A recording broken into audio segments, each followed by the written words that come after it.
नमस्ते गुरुजी। मेरा सवाल यह है कि हम अपनी ज़िंदगी में सफल कैसे हों? गुरुजी, पहले आपको सुनिश्चित करना होगा कि आपकी सफलता का मापदंड क्या होगा। क्या ढेर सारा धन आपको सफल बनाएगा? क्या ढेर सारा धन आपको सफल बनाएगा? या आपके पास पड़ोस से थोड़ा ज़्यादा हो तो काम चल जाएगा?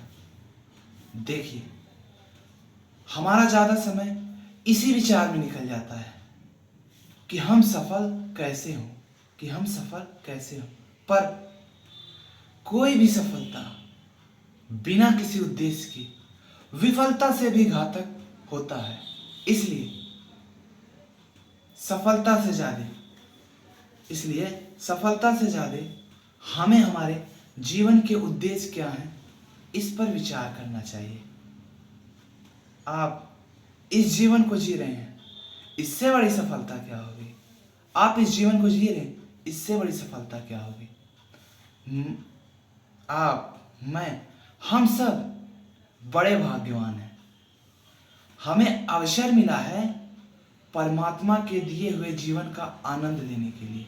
इसलिए इसे बिना किसी उद्देश्य के ना जिए।